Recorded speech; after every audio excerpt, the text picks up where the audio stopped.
A real quick heads up, the hosts in this podcast are entirely AI. They've been supplied with details and information from us here at Marquee Selections. Enjoy the episode.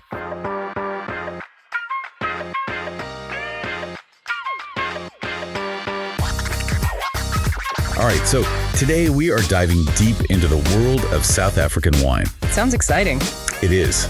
Specifically, we're focusing on a grape that's basically like South Africa's superstar, Chenin Blanc. Oh, Chenin Blanc. Yes, I love that we're talking about this grape. Right. You don't hear about it as much as, say, Sauvignon Blanc, but maybe you should. Absolutely. It's so versatile. You get brandy made from it, different kinds of wine. You can age it in all sorts of ways. I mean, it's really impressive how much you can do with it. Exactly.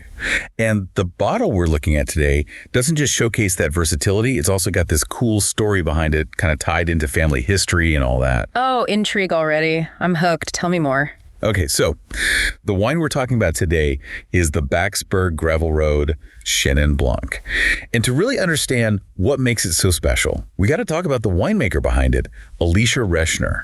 She's got this interesting technique where she ferments the wine at a slightly warmer temperature than usual. Yeah, I've heard about this. It's supposed to really make those tropical fruit notes just pop, right? Exactly.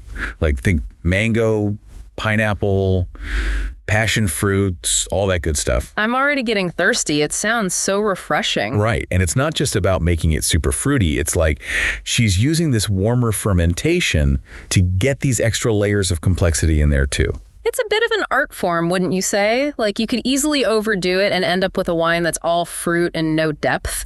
But if you get it right, it's like magic. It's like you took the best parts of, say, a Sauvignon Blanc with its crispness and a Chardonnay with its richness, and then threw in a little Pinot Gris for good measure with its sort of delicate floral aromatics. And then you got this subtle minerality too, right? I read something about that. Exactly. That's what makes it so interesting. You've got all these different elements working together in perfect harmony. Okay, so now for the cool story part. The gravel road in the name, that's actually a nod to the Back family's history. Oh, I'm all ears. So the second generation owner of Backsberg, Sidney Back, he used to drive this bright yellow Volkswagen Beetle all over the place, exploring the vineyards on these, well, gravel roads, obviously. I guess that was the best way to get around the Simonsberg mountain back in the day. It's kind of poetic, isn't it? Like the wine is a tribute to their roots, to their connection with the land and their adventurous spirit. You know, it's not just a drink, it's a story in a bottle. Absolutely. And it makes you appreciate the wine even more, knowing the care and the history that went into making it. It really does.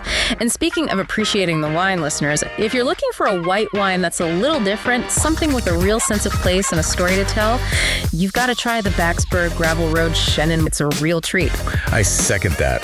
But it also makes you think, right? Like, Chenin is already so versatile. What else can we do with it? I bet we're going to see some really interesting, unexpected stuff with this grape in the future. I bet so too. It's a really exciting time for South African wines. Who knows what creative expressions we'll see next?